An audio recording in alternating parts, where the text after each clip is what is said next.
Chers messieurs, je vous dédie ce discours et je vous invite à repenser votre système et à reconsidérer mûrement ce que je dirai à propos du droit des femmes. Dans cet argumentaire, messieurs, je n'essaie pas de prêcher ma propre cause, mais celle de l'entièreté du genre féminin.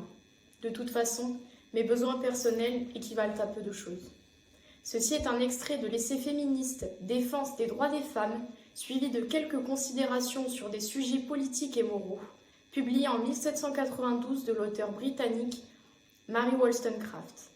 En ce 8 mars 2021, journée internationale du droit des femmes, mes consoeurs ont encore marché dans les rues. Quelle absurdité que tout un genre de la race humaine doive encore se battre pour sa survie, n'est-ce pas? Vous vous dites sûrement que j'exagère, et pourtant l'Observatoire national de la délinquance et des répressions pénales a étudié qu'un seul viol sur 100 aboutira à une condamnation.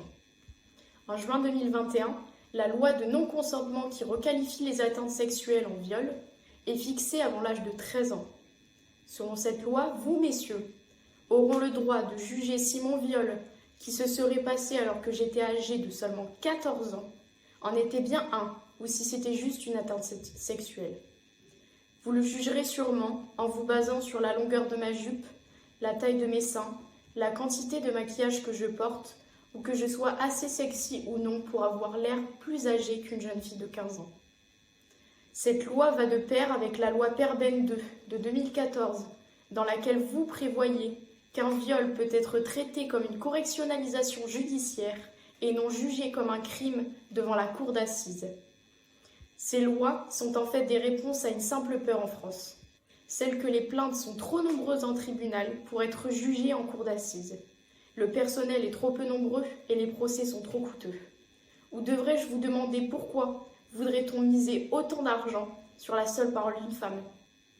De ce fait, en 2018, un homme de 28 ans, accusé de viol par une fillette de 11 ans, a été innocenté par le parquet de Pontoise après que vous ayez jugé la victime consentante puisque vous la trouviez bien plus sexy qu'une jeune fille de 15 ans. Dans un arrêté du 14 octobre 2020, la chambre criminelle de la Cour de cassation a démenti les accusations de viol dans une affaire de violence incestueuse sur une mineure de 13 ans, car vous avez pensé que la pénétration n'était pas assez profonde pour être un viol. Mais vous n'êtes pas les seuls pointés du doigt. Ce problème dépasse nos frontières.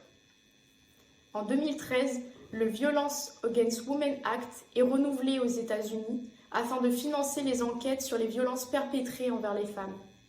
En 2017, le scandale Weinstein explose après la publication d'un article dans le New York Times qui dénonçait 13 agressions et 3 viols. S'ensuivirent plusieurs témoignages d'autres victimes. Les rumeurs et les plaintes contre Harvey Weinstein couraient en fait depuis 2003, mais le scandale reposait sur le fait que les petits secrets d'Harvey étaient couverts sous contrat de confidentialité avec récompense financière. Weinstein a finalement été déclaré coupable pour seulement un viol et une agression sexuelle. Doit-on toujours poser la carte de l'argent sur la table pour capter votre attention, messieurs? C'est après ce scandale que la parole des femmes a été libérée partout dans le monde à travers notamment les hashtags MeToo, Balance ton porc et Avant 15 ans c'est non.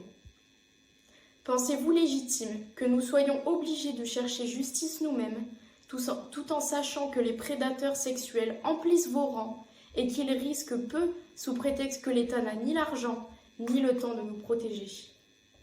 J'aurais pu éviter ce discours en vous disant simplement que votre silence face à notre colère fait de nos droits un bout d'os dans une porcherie. Mais pour cela, il aurait fallu que je m'abaisse à votre niveau. Je finirai donc en citant la marquise de Merteuil, qui résumait déjà en 1782 notre situation de femme moderne. Notre raison, déjà si insuffisante pour prévenir nos malheurs, l'est encore davantage pour nous en consoler. Nul ne peut donc échapper à la volonté de Dieu.